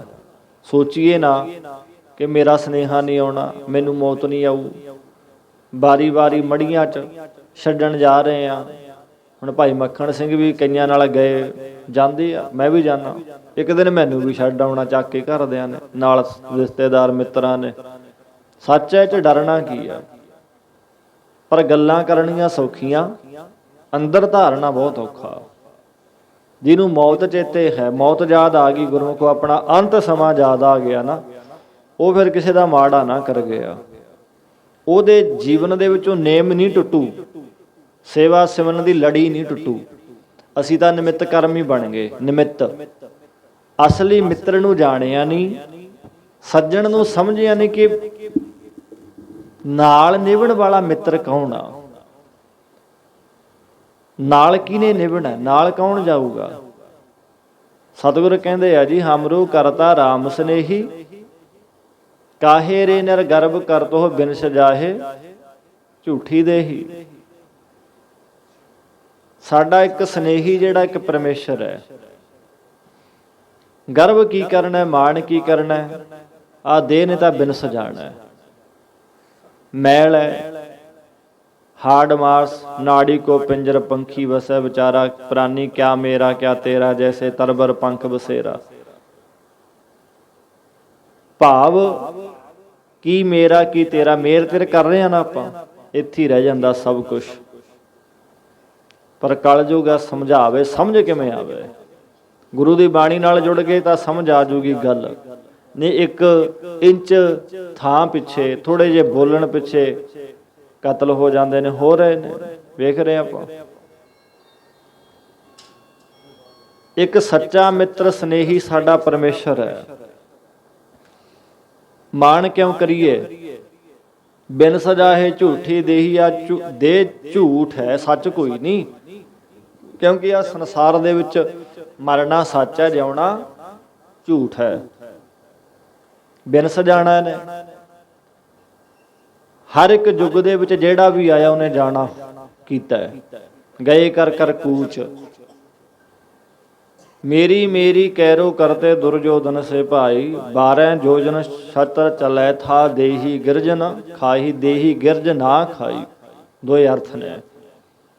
मेरी मेरी करन वाले दुर्योधन वर्गे, ये तो एक प्रमाण है। वो तो हुण सुन नहीं रहे। महाराज दी बाणी समझा सानू रही है, क्योंकि सब कुछ जीवित को व्यवहार जिउंदिਆਂ ਨਾਲ संबंध है। हुण ਜਿਹੜੇ चले गए ਇਹ ਤਾਂ ਇੱਕ ਪ੍ਰਮਾਣ ਨੇ, ਨੁਕਤੇ ਨੇ, ਉਦਾਹਰਨਾਂ ਮਹਾਰਾਜ ਦੇ ਰਹੇ ਨੇ ਵੀ ਵੇਖੋ ਇਹ ਦੁਨੀਆ ਦੇ ਲੋਕੋ ਧਿਆਨ ਦਿਓ। ਉਹ ਕਹਿੰਦੇ ਸਭ ਕੁਝ ਸਾਡਾ ਹੈ। ਕ੍ਰਿਸ਼ਨ ਨੇ ਆਖਿਆ ਸੀ ਕੌਰਵਾਂ ਨੂੰ ਵੀ ਪਾਂਡਵਾਂ ਨੂੰ 5 ਪਿੰਡ ਦੇ ਦੇ, ਇੱਕ ਇੱਕ ਪਿੰਡ ਤੇ ਗੁਜ਼ਾਰਾ ਕਰ ਲੈਣਗੇ। ਕਹਿੰਦਾ ਨਾ, ਇੱਕ ਸੂਈ ਜੇ ਨੱਥੇ ਜਿੰਨੀ ਥਾਂ ਨਹੀਂ ਦਿੰਦਾ ਮੈਂ। ਕਹਿੰਦੇ ਨਾ ਦੇ, ਫਿਰ ਤੇਰੀ ਮਰਜ਼ੀ ਹੈ। 12 योजन छत्र चलै था। 12 योजन, 4 कोह ਦਾ 1 योजन ਹੁੰਦਾ ਹੈ। 4 ਕੋਹ ਪੁਰਾਣੇ, 4 ਕੋਹ ਦਾ 1 योजन ਹੁੰਦਾ ਹੈ। 12 ਚੌਕ 48। 48 ਕੋਹ ਦੇ ਵਿੱਚ ਸੈਨਾ ਦਾ ਸਤਰ ਸੀ ਦੁਰਯੋਧਨ ਦਾ। ਕਿੱਥੇ ਆ? ਦੇਹੀ ਗਿਰਜਨ ਖਾਈ, ਗਿਰਜ ਨਾ ਖਾਈ। ਇੰਨਾ ਕੁਛ ਹੋਣ ਦੇ ਬਾਵਜੂਦ ਵੀ ਉਹਦੀ ਦੇਹ ਨੂੰ ਗਿਰਜਾਂ ਨੇ ਖਾਧਾ ਵੀ ਨਹੀਂ। ਜਿਹੜਾ ਗੁਪਤ ਅੰਗ ਸੀ ਉਹ ਕੇਵਲ ਮਾਸ ਸੀ, ਬਾਕੀ ਤਾਂ ਬੰਜਰ ਦੀ ਬਣ ਗਈ ਸੀ ਦੇਹ ਉਹਦੀ। ਤੇ ਅੱਗੇ ਪ੍ਰਮਾਣ ਮਹਾਰਾਜ ਦਿੰਦੇ ਆ, ਸਰਬ ਸੋਇਨ ਕੀ ਲੰਕਾ ਹੋਤੀ, ਰਾਵਣ ਸੇ ਅਧਿਕਾਈ। ਸਾਡੇ ਕੋਲ ਤਾਂ 2-4 ਤੋਲੇ 5-10 ਤੋਲੇ ਜ਼ੋਰ ਮਾਰ ਕੇ 5-10 ਕਿਲੋ ਸੋਨਾ ਹੋਊਗਾ, ਹੱਦ ਇੰਨਾ ਕਿ ਹੋਊ। ਉਹ ਰਾਵਣ ਜੀ ਦੀ ਸਾਰੀ ਲੰਕਾ ਹੀ ਸੋਨੇ ਦੀ ਸੀਗੀ। ਤੇ ਸਾਡੇ ਕਿਤੇ ਸੋਨੇ ਦੀ ਸਾਂਪ ਪਾਈ ਹੋਵੇ ਨਾ, ਜਾਂ ਗਾਨੀ ਪਾਈ ਹੋਵੇ, ਦਿਖਾਉਂਦੇ ਫਿਰਾਂਗੇ ਆਪਾਂ ਲੋਕਾਂ ਨੂੰ। ਉਹ ਉਂਗਲ ਜਿਹੜੀ ਹੈ ਲੰਗਰ ਦੇ ਗਲਾਸ ਨਾਲ ਨਹੀਂ ਲੱਗਦੀ, ਉੱਪਰ ਖੜੀਏ ਰਹੂਗੀ ਵੀ ਹਾਂ ਬੰਦਾ ਦੇਖੇ, ਦੂਜੇ ਦੇਖਣ ਵੀ ਨੇ ਸੋਨਾ ਪਾਇਆ। ਦਿਖਾਉਣ ਵਾਸਤੇ ਪਾਉਂਦੇ ਆਪਾਂ, ਲੁਕਾਉਣ ਵਾਸਤੇ ਤਾਂ ਪਾਉਂਦੇ ਨਹੀਂ। ਕੰਨਾਂ 'ਚ ਪਾਉਂਦੇ ਆ, ਨੱਕ 'ਚ, ਜੋ ਵੀ ਗਲ 'ਚ ਲਟਕਾਈਂਦਾ ਸੋਨਾ ਪਾ ਕੇ, ਉਹ ਵੀ ਦਿਖਾਉਣ। ਲੁਕਾਉਂਦਾ ਤਾਂ ਬੰਦਾ ਹੈ ਨਹੀਂ, ਪਾਊ ਬੰਦਾ ਬਾਹਰ ਦੀ ਵੀ ਦੇਖੇ ਵੀ ਗਹਿਣਾ ਪਾਇਆ ਸੋਨੇ ਦਾ। ਦੁਨਿਆਵੀ ਗੱਲਾਂ ਨੇ, ਦਿਖਾਉਣ ਵਾਸਤੇ ਆ। ਠੀਕ ਹੈ, ਥੋੜਾ ਜਿਹਾ ਸੋਨਾ ਸਾਡੇ ਕੋਲ, ਉਹਨੂੰ ਅਸੀਂ ਦਿਖਾਉਂਦੇ ਫਿਰਦੇ ਹਾਂ। ਵਿਆਹਾਂ 'ਚ ਵੇਖਦੇ ਹਾਂ ਸਾਰੀਆਂ ਉਂਗਲਾਂ ਭਰੀਆਂ ਹੁੰਦੀਆਂ ਛਾਂਪਾਂ ਨਾਲ, ਕੰਨਾਂ ਦੀਆਂ। ਠੀਕ ਹੈ, ਬੰਦਾ ਚੌਲਾੜ ਕਰਦਾ, ਪਾਉਂਦਾ, ਦਿਖਾਉਂਦਾ, ਹੰਡਾਉਂਦਾ। ਇੰਨਾ ਕੁ ਸੋਨਾ ਅਸੀਂ ਦਿਖਾਉਂਦੇ ਆ ਨਾ। ਉਹਦੀ ਸਾਰੀ ਲੰਕਾ ਹੀ ਸੋਨੇ ਦੀ ਸੀਗੀ। ਸਰਬ ਸੋਇਨ ਕੀ ਲੰਕਾ ਹੋਤੀ, ਰਾਵਣ ਸੇ ਅਧਿਕਾਈ। ਕੇਵਲ ਰਾਵਣੇ ਨਹੀਂ, ਰਾਵਣਾ ਵਰਗੇ ਹੋਰ ਬਹੁਤ ਵੱਡੇ ਵੱਡੇ, ਰਾਵਣ ਤੋਂ ਵੀ ਅਧਿਕਾਈ, ਉਹ ਤੋਂ ਵੀ ਵੱਡੇ ਵੱਡੇ ਆਏ। ਫਿਰ ਕਹਿੰਦੇ ਕਹਾ ਭਇਓ ਦਰ ਬੰਦੇ ਹਾਥੀ, ਖਿਨ ਮੈਂ ਭਈ ਪਰਾਈ। ਵੱਡੇ ਵੱਡੇ ਹਾਥੀ ਜਿਹੜੇ ਦਰ ਤੇ ਦਰਵਾਜ਼ੇ ਤੇ ਝੂਲਦੇ ਸਨ, ਕਿੱਥੇ ਨੇ? ਖਿਣ ਮੈਂ ਭਈ ਪਰਾਈ, ਕਿ ਖਿਣ ਦੇ ਵਿੱਚ ਪਰਾਈ ਹੋ ਗਈ। ਇਸੇ ਤਰ੍ਹਾਂ ਦੁਨੀਆ 'ਚ ਵੀ ਵੇਖ ਰਹੇ ਆਪਾਂ, ਲੱਖ ਬੰਦੇ ਨੇ ਸੋਨਾ ਪਾਇਆ ਹੋਵੇ, ਨਾਲ ਮੱਚੂ ਉਹਦੇ, ਨਾਲ ਜਾਊ। ਜਾਂ ਤਾਂ ਘਰਦਿਆਂ ਨੇ ਕੱਢ ਲੈਣਾ ਧੱਕੇ ਨਾਲ, ਜਾਂ ਫਿਰ ਉਹ ਮੱਚ ਕੇ ਜੇ ਖਤ ਢਲ ਜਾਂਦਾ, ਉੱਥੇ ਵੇਖਣੀ ਆਪਾਂ, ਉੱਥੇ ਪਈ ਹੁੰਦੀ ਆ ਡਲੀ ਬਣੀ ਉਹਦੀ। ਕਿੱਥੇ ਕੀ ਨਾਲ ਜਾਂਦਾ ਬੰਦੇ ਦਾ। ਇੱਥੋਂ ਤੱਕ ਆ ਜਿਹੜਾ ਸਰੀਰ ਪੈਦਾ ਹੋਇਆ ਨਾ ਨਾਲ, ਇਹ ਵੀ ਨਹੀਂ ਜਾਂਦਾ। ਜੋ ਤਨ ਉਪਜਿਆ ਸੰਗ ਸਾਥ, ਸੋ ਵੀ ਸੰਗ ਨਾ ਹੋਇਆ। ਆ ਸਰੀਰ ਨਾਲ ਪੈਦਾ ਹੋਇਆ, ਇਹ ਵੀ ਨਹੀਂ ਨਾਲ ਜਾਣਾ। ਇਸੇ ਤਰ੍ਹਾਂ ਗੁਰਸਿੱਖ ਪਿਆਰਿਓ, ਅਗਲਾ ਪ੍ਰਮਾਣ ਮਹਾਰਾਜ ਕਹਿੰਦੇ ਆ ਜੀ, ਦਰਵਾਸਾ ਸਭ ਕਰਤਠ ਗੌਰੀ, ਜਾਦਵ ਇਹ ਫਲ ਪਾਏ। ਕਿਰਪਾ ਕਰੀ ਜਨ ਆਪਣੇ ਉੱਪਰ, ਨਾਮ ਦਿਓ ਹਰ ਗੁਣ ਗਾਏ। ਦਰਵਾਸਾ ਰਿਸ਼ੀ ਬੜਾ ਉਹ ਗੁੱਸੇਖੋਰ ਰਿਸ਼ੀ ਸੀਗਾ। ਥੋੜੀ ਜੀ ਗੱਲ ਤੇ ਥੋੜੇ ਜਿਹੇ ਸਮੇਂ ਦੇ ਵਿੱਚ ਹੀ ਉਹ ਗੁੱਸੇ ਹੋ ਜਾਂਦਾ ਸੀ। ਜਾਦਵਾਂ ਦੀ ਕੁਲ, ਕ੍ਰਿਸ਼ਨ ਭਗਵਾਨ ਦੀ ਕੁਲ, ਦੁਆਪਰ ਦੇ ਅਵਤਾਰ ਕ੍ਰਿਸ਼ਨ ਭਗਵਾਨ, ਉਹਨਾਂ ਦੀ ਕੁਲ ਦੇ ਵਿੱਚੋਂ ਉਹ ਮੁੰਡੇ ਲੜਕੇ ਜਿਹੜੇ ਸੀਗੇ ਮੇਲੇ ਤੇ ਗਏ। ਉਹਨਾਂ ਨੇ ਮਸ਼ਕਰੀ ਕੀਤੀ ਦਰਵਾਸਾ ਰਿਸ਼ੀ ਨੂੰ ਜਾ ਕੇ, ਭਾਵੇਂ ਸਮਝੀਏ ਅਸਲੀ ਸੱਜਣ ਮਿੱਤਰ ਕੌਣ ਆ। ਉਹਨਾਂ ਨੇ ਮਸ਼ਕਰੀ ਕੀਤੀ। ਇੱਕ ਨੌਜਵਾਨ ਮੁੰਡੇ ਦੇ ਦਾੜੀ ਆਈ ਨਹੀਂ ਸੀ, ਉਹਨਾਂ ਨੇ ਵੱਡੀ ਸਾਰੀ ਬਾਟੀ ਬੰਨੀ ਉਹਦੇ ਪੇਟ ਤੇ ਉਹ ਰਿਸ਼ੀ ਦੇ ਕੋਲ ਜਾ ਕੇ ਕਹਿੰਦੇ, ਰਿਸ਼ੀ ਜੀ ਆਹ ਲੜਕੀ ਹੈ ਲੜਕਾ ਸੀ, ਉਹਦੇ ਲੜਕੀਆਂ ਵਾਲੇ ਕੱਪੜੇ ਪਵਾਤੇ। ਪੁੱਛਿਆ, ਕਹਿੰਦੇ ਰਿਸ਼ੀ ਜੀ ਆ ਲੜਕੀ ਦੇ ਮੁੰਡਾ ਹੋਊ ਜਾਂ ਕੁੜੀ ਹੋਊ? ਉਹ ਕਹਿੰਦੇ ਤੁਸੀਂ ਨੱਠ ਜਾਓ, ਕੀ ਲੈਣਾ? ਤੁਸੀਂ ਕੀ ਲੈਣਾ? ਤੁਸੀਂ ਵਗ ਜਾਓ, ਆਪਦਾ ਕੰਮ ਕਰੋ। ਕਹਿੰਦੇ ਨਾ, ਦੱਸ। 2 ਵਾਰੀ, ਤੀਜੀ ਵਾਰੀ ਫੇਰ ਕਿਹਾ, ਕਹਿੰਦੇ ਰਿਸ਼ੀ ਜੀ ਦੱਸੋ ਵੀ ਕੀ ਹੋਊਗਾ, ਤੇ ਮੁੰਡਾ ਹੋਊ ਜਾਂ ਕੁੜੀ ਹੋਊ? ਤੇ ਗੁਰਮੁਖੋ ਹੁਣ ਉਹ ਜਾਣਦਾ ਤਾਂ ਹੈਗਾ ਸੀ ਵੀ ਕੀ ਕਰਦੇ ਨੇ। ਉਹਨੇ ਫਿਰ ਵਚਨ ਕਰ ਦਿੱਤਾ, ਕਹਿੰਦਾ ਇਹਦੇ ਉਹ ਪੈਦਾ ਹੋਊਗਾ ਜਿਹੜਾ ਤੁਹਾਡੀ ਕੁਲ ਦਾ ਨਾਸ ਕਰੂ, ਤੁਹਾਡੀ ਕੁਲ ਨਾਸ ਕਰੂਗਾ, ਉਹ ਪੈਦਾ ਹੋਣਾ ਇਹਦੇ। ਗੁੱਸੇ ਜਾ ਕੇ ਕਹਿਤਾ ਉਹਨੇ। ਪਤਾ ਉਹਨਾਂ ਨੂੰ ਵੀ ਸੀ ਵੀ ਇਹ ਸਾਧ ਦਾ ਬਚਨ ਟਲਦਾ ਨਹੀਂ। ਭੱਜੇ ਭੱਜੇ ਗਏ ਕ੍ਰਿਸ਼ਨ ਦੇ ਕੋਲ। ਕਹਿੰਦੇ ਭਗਵਾਨ ਜੀ, ਉਹ ਲੰਗੋਟੀ ਵਾਲਾ ਸਾਧ ਰਿਸ਼ੀ ਐਵੇਂ ਕਹਿੰਦਾ। ਕਹਿੰਦੇ ਫੇਰ? ਕਹਿੰਦੇ ਅਸੀਂ ਕਿਹਾ ਵੀ ਲੈ ਤੇਰੇ ਬਚਨ ਕੀ ਪੂਰੇ ਹੋਣਗੇ, ਸਾਡੇ ਨਾਲ ਦੁਆਪਰ ਦੇ ਅਵਤਾਰ ਕ੍ਰਿਸ਼ਨ ਭਗਵਾਨ ਨੇ, ਅਸੀਂ ਉਹਦੀ ਕੁਲ, ਹਾਂ ਉਹਦੀ ਕੁਲ ਦੇ ਵਿੱਚ ਅਸੀਂ ਪੈਦਾ ਹੋਇਆ, ਸਾਡੀ ਕੁਲ ਨੂੰ ਕੌਣ ਪੈਦਾ ਖਤਮ ਕਰ ਦੂਗਾ? ਕ੍ਰਿਸ਼ਨ ਆਖਣ ਲੱਗੇ, ਭਾਈ ਮੈਂ ਇੱਕ ਕ੍ਰਿਸ਼ਨ ਆ, ਇੱਕ ਕ੍ਰਿਸ਼ਨ ਆ ਮੈਂ, ਮੇਰੇ ਵਰਗਾ 100 ਕ੍ਰਿਸ਼ਨ ਤੁਹਾਡੇ ਨਾਲ ਆ ਕੇ ਖੜ ਜੇ ਤਾਂ ਵੀ ਉਹ ਸਾਧ ਦਾ ਵਚਨ ਟਲਦਾ ਨਹੀਂ। ਸਾਧੂ ਬੋਲੇ ਸਹਿਜ ਸੁਭਾਏ, ਸਾਧਕਾ ਬੋਲਿਆ ਬਿਰਥਾ ਨਾ ਜਾਏ। ਪਰ ਹੋਵੇ ਕਰਨੀ ਵਾਲਾ, ਪਖੰਡੀ ਨਹੀਂ। ਬੜੇ ਫਿਰਦੇ ਦੇਖਨੇ ਆਪਾਂ, ਕਿਤੇ ਕਿਤੇ ਰਹਿ ਗਈ ਕਮਾਈ। ਕਿਉਂਕਿ ਮਨਮੁਖ ਕਥ ਨਹੀਂ ਹੈ ਪਰ ਰਹਿਤ ਨਾ ਹੋਈ। ਗੱਲਾਂ ਗੱਲਾਂ ਵਾਲੇ ਆ ਮੇਰੇ ਵਰਗੇ, ਗੱਲਾਂ ਵਾਲੀਆਂ। ਜੀਵਨ ਕਿਸੇ ਦਾ ਨਹੀਂ, ਕੋਈ ਕੋਈ ਹੈ ਜਿਹੜਾ ਜੀਵਨ ਵਾਲਾ, ਉਹ ਤਾਂ ਅਲੋਪ ਹੈ। ਐ ਨਹੀਂ ਪਤਾ ਆਪਣੇ ਦੇ ਵਿੱਚੋਂ ਕਿੰਨੇ ਕੁ ਬੈਠੇ ਹੋਣਗੇ, ਇੱਕ ਅੱਧਾ ਵੀ ਹੋ ਸਕਦਾ, ਨਹੀਂ ਵੀ ਕੋਈ ਹੋ ਸਕਦਾ, ਕੋਈ ਪਤਾ ਨਹੀਂ। ਉਹ ਕਹਿੰਦੇ ਕ੍ਰਿਸ਼ਨ ਆਖਣ ਲੱਗੇ, ਇੱਕ ਕ੍ਰਿਸ਼ਨ ਕੀ 100 ਕ੍ਰਿਸ਼ਨ ਆ ਜੇ ਤਾਂ ਵੀ ਉਹਦਾ ਬਚਨ ਨਹੀਂ ਟਲਦਾ। ਫਿਰ ਉਹੀ ਹੋਇਆ ਜੀ, ਬਚਨ ਉਹਦਾ ਪੂਰਾ ਹੋਇਆ। ਕਹਿੰਦੇ ਫਿਰ ਹੁਣ ਲਾਜ? ਕਹਿੰਦੇ ਲਾਜ ਦਾ ਕੋਈ ਨਹੀਂ, ਜੇ ਤੁਸੀਂ ਕਰ ਸਕਦੇ ਹੋ ਲਾਜ ਤਾਂ ਕਰ ਲਓ। ਕਰਮ ਬਣਦਾ ਨਾ, ਕਾਰਨ ਤੋਂ ਕਾਰਜ ਪੈਦਾ ਹੁੰਦਾ। ਪਹਿਲਾਂ ਕੋਈ ਕਾਰਨ ਬਣੂ, ਫਿਰ ਕੋਈ ਕਾਰਜ ਬਣਦਾ। ਜਿਵੇਂ ਹੁਣ ਭਾਈ ਮੱਖਣ ਸਿੰਘ ਦੀ ਅੰਤਮ ਅਰਦਾਸ, ਇਹਨਾਂ ਨੇ ਕਾਲ ਚਲਣਾ ਕੀਤਾ, ਉਹਦੀ ਰਜਾ ਦੇ ਵਿੱਚ ਭਾਣਾ ਰੱਬ ਦਾ ਮੰਨਣਾ ਪੈਣਾ। ਜੰਮਣ ਮਰਨਾ ਹੁਕਮ ਹੈ, ਭਾਣੇ ਆਵੇ ਜਾਏ। ਕਾਲ ਚਲਣਾ ਕਰ ਗਏ, ਕਾਰਨ ਬਣ ਗਿਆ, ਤੇ ਆ ਅੱਜ ਭੋਗ ਦਾ ਕਾਰਜ ਬਣਿਆ। ਆਹ ਕੰਮ ਅੰਤਮ ਅਰਦਾਸ ਦਾ ਕਾਰਜ ਬਣ ਗਿਆ ਏਦਾਂ। ਤੇ ਗੁਰਮੁਖੋ ਫਿਰ ਉਹਨਾਂ ਨੇ ਕੀ ਕੀਤਾ ਨਾ, ਉਸ ਬਾਟੇ ਨੂੰ ਘਸਾਉਣਾ ਸ਼ੁਰੂ ਕਰ ਦਿੱਤਾ।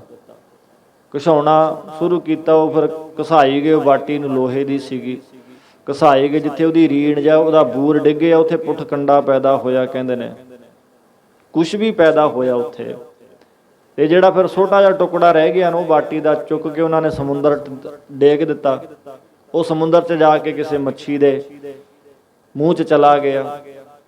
ਤੇ ਉਹ ਪੁੱਠ ਕੰਡਾ ਜਿਹੜਾ ਪੈਦਾ ਹੋਇਆ ਸੀ ਉਹ ਕਿਤੇ ਮੇਲੇ 'ਚ ਗਏ, ਜਾਦਵ ਕੁਲ ਦੇ ਸਾਰੇ ਲੜਕੇ ਆਉਂਦਿਆਂ ਹੋਇਆਂ ਦੀ ਕਿਸੇ ਗੱਲ ਤੇ ਤੂੰ ਮੈਂ ਹੋ ਗਈ, ਅਣਬਣ ਹੋ ਗਈ, ਲੜ ਪਏ, ਇੱਕ ਦੂਜੇ ਨੂੰ ਆਪਸ ਦੇ ਵਿੱਚ ਮਾਰ ਕੇ ਸਾਰੇ ਮਰ ਗਏ।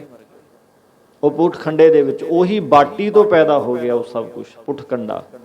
ਤੇ ਜਿਹੜਾ ਉਹ ਟੁਕੜਾ ਸੀ ਬਾਟੀ ਦਾ ਮੱਛੀ ਦੇ ਮੂੰਹ ਵਿੱਚ ਚਲਾ ਗਿਆ, ਉਹ ਇੱਕ ਬਦਕ ਸ਼ਿਕਾਰੀ ਹੋਇਆ। ਵਿਚਾਰਾਂ ਬਹੁਤ ਲੰਮੀਆਂ ਨੇ, ਡੂੰਘੀਆਂ ਨੇ, ਉਤਰਨਾ ਪੈਣਾ ਵਿੱਚ ਗੁਰਬਾਣੀ ਦੇ। ਬਾਹਰੋਂ ਵਿਚਾਰ ਨਹੀਂ ਆਪਾਂ ਕਰ ਰਹੇ ਕੋਈ, ਸਾਰੀ ਗੁਰਬਾਣੀ ਦੇ ਵਿੱਚ ਹੀ ਆ। ਬਦਕ ਸ਼ਿਕਾਰੀ ਹੋਇਆ। ਬਦਕ ਸ਼ਿਕਾਰੀ ਕੌਣ ਹੈ? ਕਰਦੇ ਆ ਵਿਚਾਰ ਆਪਾਂ।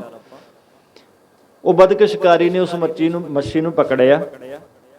ਮੱਛੀ ਜਦੋਂ ਉਹਨੇ ਵੱਢੀ, ਉਹਦੇ ਵਿੱਚੋਂ ਮੱਛੀ ਦਾ ਜਿਹੜਾ ਪੇਟ ਸੀ ਜਦੋਂ ਉਹਨੇ ਪਾੜਿਆ ਵੱਢਿਆ, ਉਹਦੇ ਵਿੱਚੋਂ ਬਾਟੀ ਦਾ ਟੁਕੜਾ ਨਿਕਲਿਆ। ਉਹਨੇ ਆਪਣੇ ਕਮਾਨ ਤੇ ਤੀਰ ਤੇ ਚੜਾ ਲਿਆ, ਤੀਰ ਬਣਾ ਲਿਆ, ਤੀਰ ਕਮਾਨ ਵੇਖੀ ਆਪਾਂ ਨੇ, ਤੇ ਉਹ ਤੇ ਚੜਾ ਲਿਆ।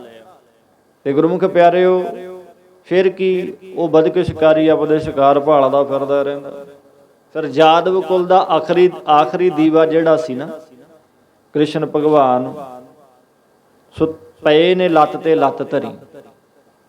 ਕ੍ਰਿਸ਼ਨ ਭਗਵਾਨ ਦੇ ਕਦਮ ਦੇ ਵਿੱਚ, ਭਾਵ ਚਰਨ ਦੇ ਵਿੱਚ, ਪੈਰ ਦੇ ਵਿੱਚ ਪਦਮ ਰੇਖਾ ਸੀ। ਇਹ ਦੋ ਦੀ ਹੋਈ ਹੈ, ਦੋ ਜਣਿਆਂ ਦੇ ਹੋਈ ਹੈ, ਕ੍ਰਿਸ਼ਨ ਭਗਵਾਨ ਦੇ ਤੇ ਤੀਸਰੇ ਗੁਰੂ ਅਮਰਦਾਸ ਮਹਾਰਾਜ ਦੇ। ਇਹਨਾਂ ਦੇ ਪਦਮ ਰੇਖਾ ਚਰਨਾਂ ਦੇ ਵਿੱਚ। ਤੇ ਰਾਤ ਨੂੰ ਪਏ ਨੇ, ਚਾਨਣੀ ਰਾਤ ਹੈ, ਤੇ ਬਦਕ ਸ਼ਿਕਾਰੀ ਦੂਰ ਕਿਤੋਂ ਵਹਿੰਦਾ ਹੈ ਜੰਗਲ ਦੇ ਵਿੱਚ।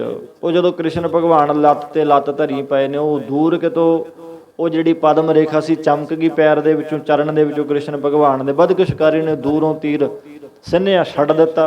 ਉਹਨੇ ਸੋਚਿਆ ਕਿ ਕਿਤੇ ਪਾਣੀ ਦੇ ਕਿਨਾਰੇ, ਨਦੀ ਦੇ ਕਿਨਾਰੇ ਕੋਈ ਮਿਰਗ ਹਿਰਨ ਪਾਣੀ ਪੀਣ ਆਇਆ। ਸ਼ਿਕਾਰ ਉਹਨੇ ਸਮਝ ਕੇ ਛੱਡ ਦਿੱਤਾ ਤੀਰ, ਜਾ ਕੇ ਕ੍ਰਿਸ਼ਨ ਭਗਵਾਨ ਦੇ ਲੱਗਿਆ। ਤੇ ਗੁਰਮੁਖ ਪਿਆਰੋ, ਭੱਜਾ ਗਿਆ, ਕੋਲ ਵੀ ਮਰ ਗਿਆ ਹੋਣਾ ਹਿਰਨ, ਚੁੱਕੀਏ ਜਾ ਕੇ। ਜਦੋਂ ਚਲਾ ਗਿਆ ਉੱਥੇ ਜਾ ਕੇ ਕੀ ਵਹਿੰਦਾ, ਅੱਗੇ ਕ੍ਰਿਸ਼ਨ ਭਗਵਾਨ ਰੋਣ ਲੱਗ ਗਿਆ। ਉਹਦਾ ਹੱਥੜਾ ਮਾਰਿਆ ਉਸ ਬਦਕ ਸ਼ਿਕਾਰੀ ਨੇ, ਭਗਵਾਨ ਮੈਥੋਂ ਗਲਤੀ ਹੋਈ, ਮੈਂ ਤੁਹਾਡੇ ਤੀਰ ਮਾਰ ਦਿੱਤਾ। ਉਹ ਆਖਣ ਲੱਗੇ, ਨਹੀਂ ਭਾਈ ਤੇਰਾ ਕਸੂਰ ਨਹੀਂ। ਕਹਿੰਦੇ ਨਹੀਂ ਜੀ, ਇਹ ਕਹਿੰਦੇ ਸਾਡਾ ਕਸੂਰ ਹੈ। ਕ੍ਰਿਸ਼ਨ ਭਗਵਾਨ ਆਖਣ ਲੱਗੇ, ਭਾਈ ਇਹ ਸਭ ਕੁਛ ਵਿਧੀ ਹੈ, ਕਰਮ ਨੇ। ਕਹਿੰਦੇ ਸਮਝ ਨਹੀਂ ਆਈ। ਕਹਿੰਦੇ ਪਿਛਲਾ ਜਨਮ ਜਿਹੜਾ ਸੀਗਾ ਉੱਥੇ ਮੈਂ ਤੈਨੂੰ ਮਾਰਿਆ, ਅੱਜ ਤੂੰ ਮੈਨੂੰ ਮਾਰਿਆ। ਬਦਕ ਸ਼ਿਕਾਰੀ ਬਾਲੀ, ਸੁਗਰੀਵ ਦਾ ਭਰਾ, ਜਿਹਨੂੰ ਰਾਮਚੰਦਰ ਨੇ ਧੋਖੇ ਦੇ ਨਾਲ ਮਾਰਿਆ ਓਟ ਚ ਹੋ ਕੇ। ਕਹਿੰਦੇ ਉਹ ਤੂੰ ਬਾਲੀ ਸੀਗਾ, ਮੈਂ ਰਾਮ ਸੀ ਤ੍ਰੇਤੇ ਚ। ਅੱਜ ਉਹ ਤੂੰ ਆਪਣਾ ਬਦਲਾ ਮੈਥੋਂ ਲਿਆ। ਭਾਵ ਕੁਛ ਵੀ ਬੀਜਦੇ ਆ ਨਾ ਜੀ, ਜਾਂ ਕੁਛ ਵੀ ਸਾਨੂੰ ਮਿਲ ਰਿਹਾ, ਸਾਡੇ ਕੀਤੇ ਕਰਮਾਂ ਦਾ ਹੈ, ਕੀਤੇ ਹੋਏ ਕਰਮਾਂ ਦਾ ਹੈ। ਹੁਣ ਜੇ ਕੀਤੇ ਹੋਏ ਕਰਮਾਂ ਦੀ ਮਿਲ ਰਿਹਾ, ਫਿਰ ਤਾਂ ਜਿਹੜਾ ਮਾੜਾ ਹੁੰਦਾ ਹੈ ਕਰਦੇ ਆ, ਫਿਰ ਤਾਂ ਰੱਬੇ ਕਰਾਉਂਦਾ, ਫਿਰ ਤਾਂ ਲੋੜ ਹੀ ਨਹੀਂ ਚੰਗਾ ਕਰਨ ਦੀ। ਗੁਰਮੁਖੋ, ਉਹ ਚੰਗੇ ਕਰਨ ਦਾ ਵੀ ਸਮਾਂ ਦਿੰਦਾ ਹੈ, ਚੰਗੇ ਕਰਨ ਦਾ ਵੀ ਪਰਮੇਸ਼ਰ ਸਮਾਂ ਬਖਸ਼ਦਾ ਬੰਦੇ ਨੂੰ। ਕੋਈ ਕਰੇ ਜਾਂ ਨਾ ਕਰੇ, ਸਮਝੇ ਜਾਂ ਨਾ ਸਮਝੇ। ਆ ਜਗ੍ਹਾ ਜਿਹੜੀ ਹੈ ਨਾ, ਜਗ੍ਹਾ ਇੱਥੇ ਬੈਠੇ ਆ, ਇੱਥੇ ਆ ਕੇ ਗੁਰਬਾਣੀ ਐਸੀ ਹੈ, ਕੋਟ ਅਪਰਾਧ ਮਿਟੇ ਹਰ ਸੇਵਾ। ਗੱਲ ਤਾਂ ਸੁਣਨ ਦੀ ਆ ਨਾ ਜੀ, ਮੰਨਣ ਦੀ ਆ। ਕਰੋੜਾਂ ਅਪਰਾਧ ਹੋ ਗਏ ਹੁਣ ਬੰਦੇ ਤੋਂ, ਸਾਰੇ ਮਿਟ ਜਾਣਗੇ ਜੇ ਬੰਦਾ ਗੁਰੂ ਦੀ, ਹਰੀ ਦੀ ਸੇਵਾ ਕਰ ਲੇ। ਸੇਵਾ ਕੀ ਹੈ? ਵੀ ਉਹਦੇ ਭਾਣੇ 'ਚ ਰਹਿਣਾ ਸਿੱਖ ਲਈ, ਉਹਦੀ ਰਜਾ 'ਚ ਚੱਲੀਏ। ਮਾੜੇ ਪਾਸਿਆਂ ਨੂੰ ਤਿਆਗ ਕੇ ਨਾ, ਮਾੜੇ ਫੁਰਨਿਆਂ ਨੂੰ ਤਿਆਗ ਕੇ ਸ਼ੁੱਧ ਬਿਰਤੀ ਨਾਲ ਜੀਵਨ ਜੀਈਏ। ਕਰੋੜਾਂ ਅਪਰਾਧ ਹੋ ਗਏ ਹੁਣ ਸਾਡੇ, ਸਾਰੇ ਨਸ਼ਟ ਹੋ ਜਾਣਗੇ ਜਦੋਂ ਅਸੀਂ ਗੁਰੂ ਦੀ ਬਾਣੀ ਅਨੁਸਾਰ ਤੁਰ ਪਏ। ਪਰ ਔਖਾ ਬੜਾ। ਤੇ ਗੁਰਮੁਖ ਪਿਆਰਿਓ, ਉਹ ਆਖਣ ਲੱਗੇ, ਭਾਈ ਮੈਂ ਤੈਨੂੰ ਮਾਰਿਆ ਪਿੱਛੇ ਜਾਮੇ 'ਚ, ਆ ਹੁਣ ਤੂੰ ਮੈਨੂੰ ਮਾਰਿਆ। ਆਖਰੀ ਜਿਹੜਾ ਦੀਵਾ ਸੀ ਜਾਦਵ ਕੁਲ ਦਾ ਬੁਝ ਗਿਆ।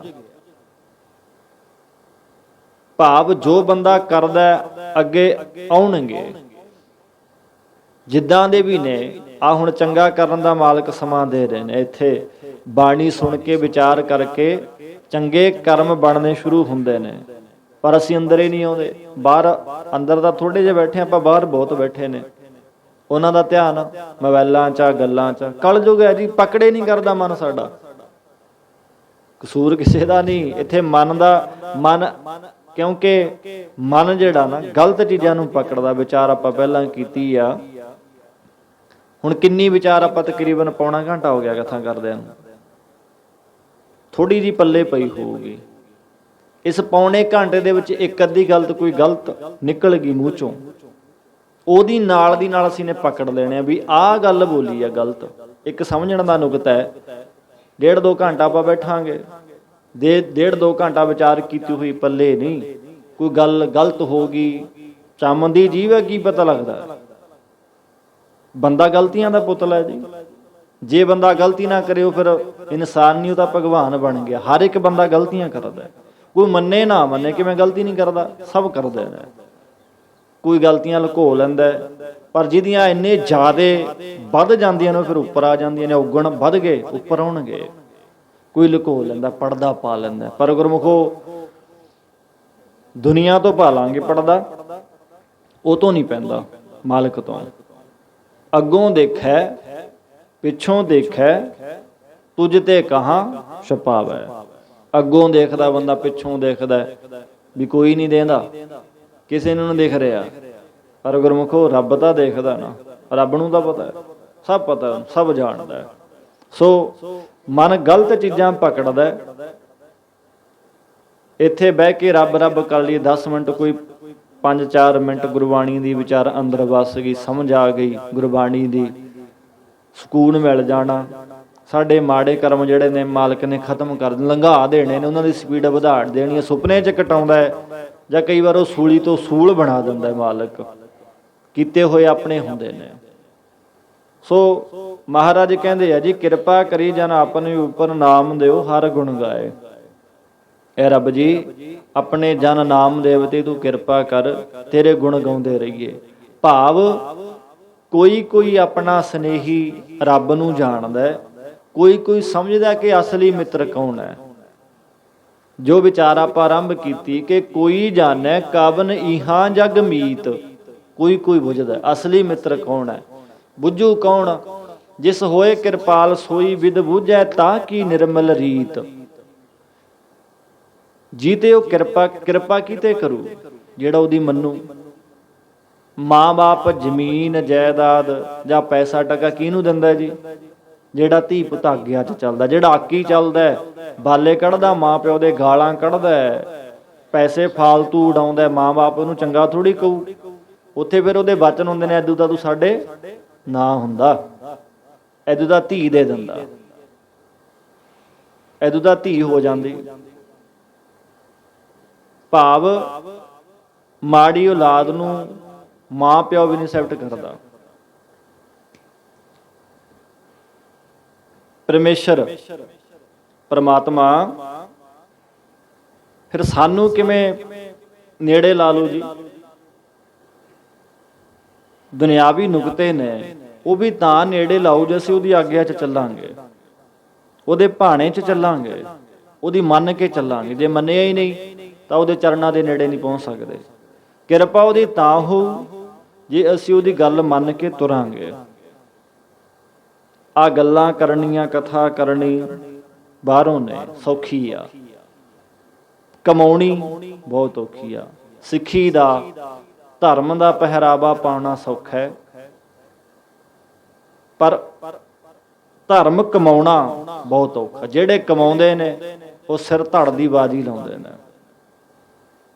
ਅੱਜ ਅਖੰਡ ਪਾਠ ਸਾਹਿਬ ਪ੍ਰਾਰੰਭ ਹੋਏ ਨੇ। ਸ੍ਰੀ ਗੁਰੂ ਅਰਜਨ ਦੇਵ ਮਹਾਰਾਜ, ਉਹਨਾਂ ਦਾ ਸ਼ਹੀਦੀ ਗੁਰਪੁਰਬ ਹੈ। ਐਵੇਂ ਕਮਾਇਆ ਜਾਂਦਾ ਧਰਮ, ਤੱਤੀਆਂ ਤਵੀਆਂ ਤੇ ਬਹਿ ਕੇ, ਬੰਦ ਕਟਵਾ ਕੇ, ਦੇਗਾਂ 'ਚ ਉਬਾਲੇ ਖਾ ਕੇ ਜਿਉਂਦਿਆਂ ਨੂੰ ਸਾੜ ਦਿੱਤਾ ਗਿਆ। ਬਿਨ ਸੀਸ ਤੋਂ ਲੜ ਗਏ, ਪੁੱਠੀਆਂ ਖਲਾ ਲਹਾ ਗਏ, ਆਰਿਆਂ ਨਾਲ ਤਨ ਚੀਰੇ ਗਏ। ਇੰਨੀ ਸੌਖੀ ਨਹੀਂ ਮਿਲਦੀ ਧਰਮ ਦੀ ਪਦਵੀ। ਇਹਦਾ ਸੌਖਾ ਬਣਾ ਲਿਆ। ਕਈਆਂ ਦੀ ਸਾਰੀ ਜ਼ਿੰਦਗੀ ਲੰਘ ਗਈ, 20, 50, 70 ਸਾਲ ਹੋ ਗਏ ਉਹਨਾਂ ਨੂੰ ਅੰਮ੍ਰਿਤ ਛਕਿਆ ਨੂੰ, ਧਰਮੀ ਬਣਿਆ ਨੂੰ। ਧਰਮ ਕਮਾਉਣਾ ਨਹੀਂ ਆਇਆ। ਧਰਮ ਨਹੀਂ ਕਹਿੰਦਾ ਕਿਸੇ ਦਾ ਮਾੜਾ ਕਰ, ਮਾੜੇ ਪਾਸੇ ਜਾ, ਕਿਸੇ ਦੇ ਹੱਕ ਖੋ, ਕਿਸੇ ਦਾ ਕਤਲ ਕਰ, ਕੋਈ ਧਰਮ ਕਹਿੰਦਾ ਨਹੀਂ ਐਸਾ। ਉਹਦੀ ਧਰਮ ਕੀ ਹੈ ਜੀ? ਧਰਮ ਦਿਖਾਉਣ ਦਾ ਵਿਸ਼ਾ ਨਹੀਂ, ਧਰਮ ਕਮਾਉਣ ਦਾ ਵਿਸ਼ਾ ਹੈ। ਕਮਾ ਕੇ ਤੁਰਾਂਗੇ ਨਾ, ਕਮਾ ਕੇ ਤੁਰਾਂਗੇ, ਸਮਝ ਆ ਜੂ। ਫਿਰ ਉਹਦੀ ਬੰਦੇ ਦੀ ਨਿਰਮਲ ਭਾਵ ਜੋ ਜੀਵਨ ਰੀਤ ਹੈ, ਜੀਵਨ ਜੁਗਤ ਜਿਹੜੀ ਹੈ ਨਿਰਮਲ ਹੋ ਜੂ। ਮਾਤ ਪਿਤਾ ਇਸ਼ਟਮੀਤ ਅਰ ਬੰਧ, ਮਾਤ ਪਿਤਾ ਸੁੱਤਾ ਬਨਿਤਾ ਸੁਤਬੰਧਪ ਇਸ਼ਟਮੀਤ ਅਰ ਭਾਈ, ਪੁਰਬ ਜਨਮ ਕੇ ਮਿਲੇ ਸੰਜੋਗੀ ਅੰਤੈ ਕੋ ਨਾ ਸਹਾਈ। ਇੱਥੇ ਸਾਨੂੰ ਪਿਓ ਮਿਲਿਆ, ਮਾਂ ਮਿਲੀ, ਭਰਾ ਭੈਣ, ਰਿਸ਼ਤੇਦਾਰ, ਦੋਸਤ ਮਿੱਤਰ ਸਭ ਮਿਲੇ ਨੇ। ਪੁਰਬ ਜਨਮ ਕੇ ਮਿਲੇ ਸੰਜੋਗੀ ਅੰਤੈ ਕੋ ਨਾ ਸਹਾਈ। ਅਸਲੀ ਮਿੱਤਰ ਕੌਣ ਹੈ ਸਮਝੀਏ। ਆ ਜਿੰਨੇ ਵੀ ਰਿਸ਼ਤੇਦਾਰ ਸਾਨੂੰ ਮਿਲੇ ਨੇ ਆਪਸ ਦੇ ਵਿੱਚ, ਸਾਡੇ ਸੰਬੰਧੀ, ਮਾਂ ਪਿਓ, ਧੀ ਪੁੱਤ, ਮਾਤਾ ਪਿਤਾ, ਇਹ ਪਿੱਛੇ ਵਿਛੜੇ ਸੀਗੇ, ਹੁਣ ਮਿਲ ਗਏ। ਅੰਤੈ ਕੋ ਨਾ ਸਹਾਈ, ਅੰਤ ਵੇਲੇ ਕੋਈ ਸਹਾਈ ਨਹੀਂ ਹੁੰਦਾ, ਕੋਈ ਨਾਲ ਨਿਭਣ ਵਾਲਾ ਨਹੀਂ ਗਾ। ਨਾਲ ਜਾਂਦਾ ਕਿਸੇ ਦੇ ਕੋਈ? ਭਾਈ ਮੱਖਣ ਸਿੰਘ ਇਕੱਲੇ ਗਏ ਨੇ, ਮੈਂ ਵੀ ਇਕੱਲੇ ਨਹੀਂ ਜਾਣਾ। ਮੇਰੇ ਵਡੇਰੇ ਜਿਹੜੇ ਗਏ ਨੇ ਇਕੱਲੇ ਗਏ ਨੇ। ਕੋਈ ਵੀ ਸਾਡੇ ਪਰਿਵਾਰ ਚੋਂ ਗਿਆ, ਜਾਣਾ ਸਭ ਨੇ ਸੱਚ ਹੈ ਜੀ। ਕੋਈ ਮੰਨ ਲੈ, ਕੋਈ ਨਾ ਮੰਨੇ, ਉਹ ਜਾਣਾ ਹੀ ਆ। ਕੂਚ ਕਰਨਾ, ਇੱਕ ਦਿਨ ਤੁਰਨਾ ਹੈ। ਅੰਤੈ ਕੋ ਨਾ ਸਹਾਈ, ਅੰਤ ਵੇਲੇ ਕੋਈ ਨਹੀਂ ਸਹਾਈ ਹੁੰਦਾ। ਇੱਥੇ ਸਭ ਕੁਝ ਰਹਿ ਜਾਂਦਾ ਹੈ। ਬੰਦੇ ਕੋਲ ਸਭ ਕੁਝ ਹੁੰਦਾ ਹੈ, ਧਨ ਦੌਲਤ, ਧੀ ਪੁੱਤਰ, ਕਾਰਾਂ ਕੋਠੀਆਂ। ਜਦੋਂ ਆ ਜਾਂਦਾ ਨਾ ਸਮਾਂ, ਡਾਕਟਰ ਹੱਥ ਬੰਨ੍ਹ ਦਿੰਦਾ ਵੀ ਘਰੇ ਲੈ ਜਾਓ ਇਹਨੂੰ, ਹੁਣ ਕੋਈ ਇਲਾਜ ਨਹੀਂ। ਕਰਦੇ ਕਹਿੰਦੇ ਨੇ ਵੀ ਪੈਸਾ ਪਾਣੀ ਵਾਂਗੂ ਵਹਾ ਦਾਂਗੇ, ਸਾਡੇ ਬੰਦੇ ਨੂੰ ਬਚਾ ਲਾ। ਡਾਕਟਰ ਨੇ ਕਹਿ ਦੇਣਾ ਨਾ ਬਈ ਹੁਣ ਇਹਦੇ ਵਿੱਚ ਕੁਛ ਰਹੀ ਨਹੀਂ। ਕਈ ਹੱਥਾਂ 'ਚ ਜਾਨ ਨਿਕਲੀ ਹੈ ਕਈਆਂ ਦੀ। ਸਭ ਕੁਛ ਹੁੰਦਾ ਕੋਲ, ਬੰਦੇ ਦੇ ਬਸ ਕੁਛ ਨਹੀਂ ਹੁੰਦਾ। ਸਕਿੰਟਾਂ 'ਚ ਜਾਂਦਾ ਬੰਦਾ। ਸਿਕੰਦਰ ਬਾਦਸ਼ਾਹ ਦੁਨੀਆ ਨੂੰ ਜਿੱਤਣ ਵਾਲਾ, ਦੁਨੀਆ ਨੂੰ ਜਿੱਤਣ ਵਾਲਾ, ਮੌਤ ਕਿੱਥੇ ਆਈ? ਸਮੁੰਦਰ ਦੇ ਵਿੱਚ। ਇੰਨਾ ਧਨ ਦੌਲਤ ਦੁਨੀਆ ਜਿੱਤ ਲਈ ਉਹਨੇ। ਬਿਮਾਰੀ ਲੱਗ ਗਈ, ਇਲਾਜ ਵੱਡੇ ਵੱਡੇ ਵੈਦ ਦੁਨੀਆ ਦੇ ਨਾਲ ਸੀਗੇ ਉਹਦੇ। ਕੁਛ ਵੀ ਹੁੰਦਾ ਦਵਾਈ ਨਾਲ ਦੀ ਨਾਲ ਲੈਂਦਾ। ਫਿਰ ਐਸੀ ਬਿਮਾਰੀ ਲੱਗ ਗਈ ਜਿਹਦਾ ਇਲਾਜ ਹੀ ਨਹੀਂ ਕੋਈ। ਐਸੀ ਵੇਦਨ ਉਪਜ ਖਰੀ ਪਈ, ਵਾਹ ਕਾ ਔਖਦ ਨਾਹੀ, ਜਿਹਦਾ ਕੋਈ ਇਲਾਜ ਹੀ ਨਹੀਂ। ਵੈਦਾਂ ਨੂੰ ਕਿਹਾ ਵੀ ਜਿੰਨੇ ਮਰਜ਼ੀ ਪੈਸੇ ਲੱਗ ਜਾਣ, ਸਾਰੀ ਦੌਲਤ ਲੈ ਲਓ, ਪਰ ਮੈਂ ਮਰਾਂ ਨਾ, ਐਸਾ ਇਲਾਜ ਕਰ ਦੋ। ਵੈਦ ਕਹਿੰਦੇ ਨਾ ਬਈ, ਰਾਜੇ ਆ, ਬਾਦਸ਼ਾਹ, ਹੁਣ ਤੈਨੂੰ ਉਹ ਬਿਮਾਰੀ ਲੱਗ ਗਈ ਜਿਹਦਾ ਇਲਾਜ ਹੀ ਨਹੀਂ। ਜਿੰਨੀ ਮਰਜ਼ੀ ਦੌਲਤ ਦੇ ਦੇ ਤੂੰ, ਕੰਮ ਨਹੀਂ ਆਏਗੀ, ਕੰਮ ਨਹੀਂ ਆਏਗੀ। ਸਭ ਕੁਝ ਖਤਮ ਹੋਏਗਾ।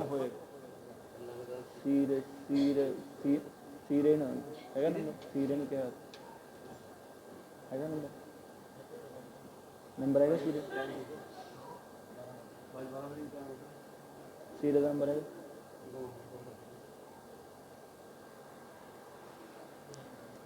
ਅੰਤ ਵੇਲੇ ਨਾਲ ਨਿਭਣ ਵਾਲਾ ਕੋਈ ਸਹਾਈ ਨਹੀਂ ਹੁੰਦਾ। ਸਭ ਕੁਝ ਇੱਥੇ ਰਹਿ ਜਾਂਦਾ। ਡਾਕਟਰ ਹੱਥ ਬੰਨ੍ਹ ਦਿੰਦੇ ਨੇ ਵੀ ਕੋਈ ਇਲਾਜ ਨਹੀਂ ਬਈ, ਇਕੱਲੇ ਨਹੀਂ ਜਾਣਾ। ਸਭ ਕੁਝ ਕੋਲ ਹੋਣ ਦੇ ਬਾਵਜੂਦ ਵੀ ਬੰਦਾ ਇੱਥੇ ਸਭ ਕੁਝ ਛੱਡ ਜਾਂਦਾ ਹੈ। ਸੋ ਅੰਤੈ ਕੋ ਨਾ ਸਹਾਈ। ਇੱਕ ਪੰਡਤ ਦੀ ਸਾਖੀ ਆਉਂਦੀ ਹੈ। ਵਿਦਵਾਨ ਪੰਡਤ ਸੀਗਾ, ਜੋਤਸ਼ੀ ਵੀ ਸੀ ਉਹ। ਕਿਸੇ ਦਾ ਸੀ ਕਰਜ਼ਾ ਲੇਖਾ ਦੇਣਾ ਹੁੰਦਾ ਨਾ, ਉਹ ਦੇਣਾ ਪਊਗਾ। ਅੱਜ ਦੇ ਦਈਏ, ਕੱਲ ਦੇ ਦਈਏ, ਆਹ ਜਨਮ 'ਚ ਜਾਂ ਅਗਲੇ ਜਨਮ 'ਚ ਆਉਣੀ ਆਉਣਾ। ਤੇ ਗੁਰਮੁਖੋ ਕਰਮ ਜਿਹੜੇ ਨੇ ਨਾ, ਉਹੀ ਚੁੱਕੀ ਫਿਰਨੇ ਆਪਾਂ। ਸਿਰਫ ਸਰੀਰ ਬਦਲਿਆ, ਜਾਮਾ ਬਦਲਿਆ, ਕਰਮ ਸਾਡੇ ਉਹੀ ਨੇ, ਮਨ ਸਾਡਾ ਉਹੀ ਆ। ਜਿਸ ਤਰ੍ਹਾਂ ਅਸੀਂ ਖੇਤਾਂ ਦੀ ਮਿੱਟੀ ਘਰਾਂ 'ਚ ਡੇਗ ਲੈਂਦੇ ਹਾਂ ਨਾ ਲਿਆ ਕੇ, ਉਹਦੇ ਵਿੱਚ ਜਿਹੜੇ ਬੀਜ ਕੱਖ ਕੰਡੇ ਹੁੰਦੇ ਨੇ ਉਹ ਸਾਡੇ ਘਰੇ ਆ ਕੇ ਵੀ ਉੱਗ ਪੈਂਦੇ ਨੇ। ਉਹ ਜਗ੍ਹਾ, ਉਹ ਮਿੱਟੀ ਦੀ ਜਗ੍ਹਾ ਹੀ ਚੇਂਜ ਕੀਤੀ ਹੈ, ਉਹਦੇ ਵਿੱਚ ਜਿਹੜੇ ਬੀਜ ਨੇ ਤਾਂ ਉਹੀ ਨੇ, ਉਹ ਤਾਂ ਨਹੀਂ ਚੇਂਜ ਹੋਏ ਨਾ, ਮਿੱਟੀ ਦੀ ਜਗ੍ਹਾ ਚੇਂਜ ਹੋਈ ਆ। ਇਸੇ ਤਰ੍ਹਾਂ ਅਸੀਂ ਸਾਡੇ ਸਰੀਰ ਦੀ ਜਗ੍ਹਾ ਚੇਂਜ ਹੋਈ ਆ, ਜਾਮਾ ਬਦਲਿਆ, ਸਰੀਰ ਬਦਲਿਆ, ਕਰਮ ਮਨ ਆਤਮਾ ਉਹੀ ਆ, ਨਾਲ ਆਉਂਦੇ ਨੇ। ਤੇ ਗੁਰਮੁਖੋ ਉਹ ਪੰਡਤ ਜਿਹੜਾ ਸੀ ਨਾ, ਵਿਦਵਾਨ ਬੜਾ ਜੋਤਸ਼ੀ ਸੀਗਾ, ਉਹਦੇ ਘਰ ਇੱਕ ਪੁੱਤਰ ਪੈਦਾ ਹੋਇਆ। ਉਹ ਪੁੱਤਰ ਜਦੋਂ ਪੈਦਾ ਹੋਇਆ, ਉਹਨੇ ਜੋਤਿਸ਼ ਲਾ ਕੇ ਵੇਖੀ, ਉਹਨੇ ਪਿਛਲੇ ਜਨਮ ਦਾ ਕੁਛ ਉਧਾਰ ਰਹਿੰਦਾ ਸੀਗਾ। ਉਹ ਜਿਹੜਾ ਲੜਕਾ ਉਹਦੇ ਘਰ ਪੈਦਾ ਹੋਇਆ ਨਾ, ਉਹ ਲੜਕਾ ਜਿਹੜਾ ਪੈਦਾ ਹੋਇਆ, ਉਹਨੇ ਆਪਣੇ ਪਿਓ ਦਾ ਪਿਛਲੇ ਜਨਮ ਦਾ ਕੋਈ ਕਰਜ਼ਾ ਦੇਣਾ ਸੀ। ਇੱਕ ਸਮਝਣ ਦਾ ਨੁਕਤਾ ਹੈ, ਜਿੰਨੇ ਵੀ ਪੈਸੇ ਲਿਖੇ, ਕੋਈ 500 ਲਿਖਦਾ, ਕੋਈ 1000 ਲਿਖਦਾ, ਉਹਦਾ ਲੇਖਾ ਉਹਨੇ ਦੇਣਾ ਸੀਗਾ, ਕਰਜ਼ਾ। ਤੇ ਗੁਰਮੁਖੋ ਉਹਨੇ ਬੜੇ ਚਾਵਾਂ ਨਾਲ ਆਪਣੇ ਪੁੱਤਰ ਨੂੰ ਪਾਲਿਆ, ਪਾਲਣਾ ਪੋਸ਼ਣਾ ਕੀਤੀ, ਜੋਤਿਸ਼ ਵੀ ਲਾ ਲਈ ਵੀ ਜਦੋਂ ਇਹਨੇ ਮੇਰਾ ਜਿਹੜਾ ਕਰਜ਼ਾ ਦੇਤਾ, ਮੈਂ ਜਿਹੜਾ ਤੋਂ ਲੈਣਾ, ਇਹਨੇ ਨਾਲ ਦੀ ਨਾਲ ਮਰ ਜਾਣਾ। ਮੇਰਾ ਕਰਜ਼ਾ ਜਦੋਂ ਇਹਨੇ ਮੈਨੂੰ ਮੋੜਤਾ ਨਾ, ਦੇਤਾ ਮੇਰੇ ਹੱਥ ਤੇ ਲਿਆ ਕੇ ਰੱਖਤੀ ਉਹ ਮਾਇਆ ਪੈਸੇ, ਨਾਲ ਦੀ ਨਾਲ ਇਹਨੇ ਮਰ ਜਾਣਾ। ਬੜਾ ਉਹਨੇ ਯਤਨ ਕੀਤਾ ਕਿ ਮੈਂ ਆਪਣੇ ਪੁੱਤਰ ਤੋਂ ਕਦੇ ਪੈਸਾ ਨਹੀਂ ਲੈਣਾ, ਵੀ ਉਹ ਜਿੰਨਾ ਕਰਜ਼ਾ ਮੈਂ ਤੋਂ ਲੈਣਾ ਕਦੇ ਮੈਂ ਪਕੜਨੇ ਨਹੀਂ ਇਹ ਤੋਂ ਪੈਸੇ। ਉਹ ਨਾ ਕਦੇ ਕਿਤੇ ਕੰਮ ਤੇ ਜਾਣ ਦਿੱਤਾ, ਨਾ ਕਦੇ ਪੈਸੇ ਪਕੜਾਏ। ਦਿੰਦਾ ਕਿੱਥੋਂ, ਕਦੇ ਹੱਥ ਤੇ ਉਹਦੇ ਪੈਸਾ ਧਰੀ ਨਹੀਂ। ਇਤਨਾ ਉਹ ਆਪਣੇ ਪੁੱਤਰ ਦੇ ਮੋਹ ਦੇ ਵਿੱਚ ਡੁੱਬ ਗਿਆ। ਸਮਾਂ ਲੰਘਿਆ, ਕਿਤੇ ਰਿਸ਼ਤੇਦਾਰੀ ਦੇ ਵਿੱਚ ਉਹ ਗਿਆ, ਉਹ ਲੜਕਾ ਜਿਹੜਾ ਸੀ ਪੰਡਤ ਦਾ, ਜੋਤਸ਼ੀ ਦਾ। ਤੇ ਗੁਰਮੁਖੋ ਰਿਸ਼ਤੇਦਾਰੀ ਵਿੱਚ ਜਾ ਕੇ, ਰਿਸ਼ਤੇਦਾਰੀ 'ਚ ਕਿਉਂ ਜਦੋਂ ਜਾਂਦਾ ਕੋਈ ਵੀ ਅੱਗੇ ਰਿਸ਼ਤੇਦਾਰ ਪਿਆਰ ਦੇ ਤੌਰ ਤੇ, ਸਤਿਕਾਰ ਦੇ ਤੌਰ ਤੇ ਪੈਸੇ ਦੇ ਦਿੰਦੇ ਆਪਾਂ ਆਉਂਦੇ ਜਾਂਦਿਆਂ ਨੂੰ। ਇਸ ਤਰ੍ਹਾਂ ਉਹਦੇ ਰਿਸ਼ਤੇਦਾਰਾਂ ਨੇ ਉਸ ਲੜਕੇ ਨੂੰ ਕੁਝ ਪੈਸੇ ਦੇਤੇ, ਜਿੰਨਾ ਕੁ ਉਹਨੇ ਕਰਜ਼ਾ ਦੇਣਾ ਸੀ ਆਪਣੇ ਪਿਓ ਦਾ।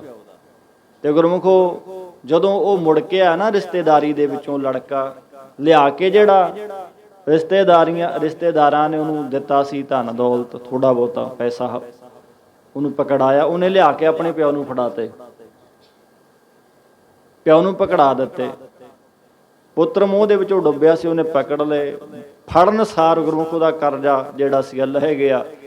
ਪੈਸੇ ਜਦੋਂ ਫੜੇ, ਨਾਲ ਦੀ ਨਾਲ ਉਹਦੇ ਪੁੱਤਰ ਦੀ ਮੌਤ ਹੋ ਗਈ, ਮਰ ਗਿਆ ਉਹ ਨਾਲ ਦੀ ਨਾਲ। ਕਰਜ਼ਾ ਦੇਣਾ ਸੀ, ਯਾਦ ਆ ਗਿਆ ਵੀ ਇਹਨੇ ਮੇਰਾ ਕਰਜ਼ਾ ਦੇਣਾ ਸੀ, ਦੇਤਾ, ਹੁਣ ਚਲਾ ਗਿਆ। ਇਸੇ ਤਰ੍ਹਾਂ ਅਸੀਂ ਕਿਸੇ ਦਾ ਕਿੰਨਾ ਦੇਣਾ ਹੈ, ਬਾਬਰਕਿਆਂ ਦਾ ਭਾਵ ਡਾਕਟਰਾਂ ਦਾ, ਕੋਰਟ ਕਚਹਿਰੀਆਂ 'ਚ ਕਰਜ਼ਾ, ਜਿੱਥੇ ਵੀ ਕੁਛ ਵੀ ਕਿਸੇ ਦਾ ਦੇਣਾ ਪੈਂਦਾ। ਆਪਾਂ ਕਹਿੰਦੇ ਵੀ ਕਰਜ਼ਾ ਸੀ ਲੈ ਗਏ ਆ, ਦੇਣਾ ਪੈਣਾ ਕਿਤੇ ਨਾ ਕਿਤੇ ਦਾ, ਉਹਦਾ ਇਲਾਜ ਹੋਵੇ ਨਾ ਹੋ ਜਾਏ। ਜਿੰਨਾ ਕਿ ਕਿਸੇ ਨੇ ਉਹ ਕਰਾਉਣਾ ਹੁੰਦਾ ਨਾ, ਕਿ ਆਪਣਾ ਘਰ ਦਾ ਕੋਈ ਵੀ ਜੀਅ ਹੁੰਦਾ ਹੈ, ਉਹ ਤੇ ਲੱਗੋ ਲੱਗ ਉਹ ਹੋ ਜਾਂਦੀ ਹੈ, ਦੇਣਾ ਪੈਂਦਾ ਕਰਜ਼ਾ ਉਹਦੇ ਅਨੁਸਾਰ। ਬੰਦਾ ਅੱਗੇ ਬਚੇ ਜਾਂ ਨਾ ਬਚੇ, ਉਹ ਹੁਣ ਰੱਬ ਜਾਣਦਾ, ਉਹ ਦੇਣਾ ਪੈਂਦਾ। ਤੇ ਗੁਰਮੁਖੋ ਯਾਦ ਆ ਗਿਆ, ਜੋਤ ਸਲਾਈ ਸੀ ਜਿਹੜੀ ਵੀ ਕਰਜ਼ਾ ਦੇਣਾ ਸੀ, ਲੈ ਲਿਆ ਤੇ ਚਲਾ ਗਿਆ, ਮਰ ਗਿਆ ਮੁੰਡਾ ਉਹਦਾ। ਸਮਾਂ ਹੋਰ ਲੰਘਿਆ, ਉਹਦੇ ਘਰ ਦੇ ਵਿੱਚ ਬਾਅਦ ਵਿੱਚ ਇੱਕ ਹੋਰ ਪੁੱਤਰ ਪੈਦਾ ਹੋਇਆ।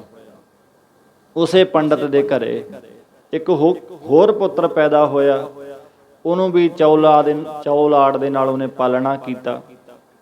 ਅੱਗੇ ਫਿਰ ਉਹ ਪਹਿਲਾਂ ਵਾਲੇ ਪੁੱਤਰ ਨੇ ਉਹਦਾ ਕਰਜ਼ਾ ਦੇਣਾ ਸੀ ਪਿਓ ਦਾ, ਪੰਡਤ ਦਾ, ਜੋਤਸ਼ੀ ਦਾ।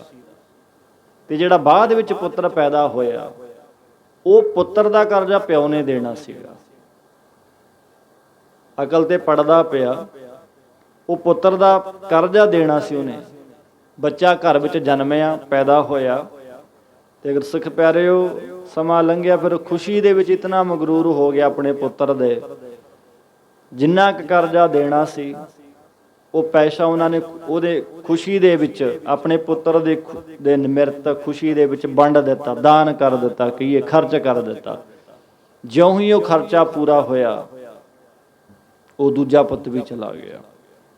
ਕਈ ਵੇਖਨੇ ਆਪਾਂ ਸੰਸਾਰ ਦੇ ਵਿੱਚ ਕਈ ਘਰ ਐਸੇ ਨੇ ਖਾਲੀ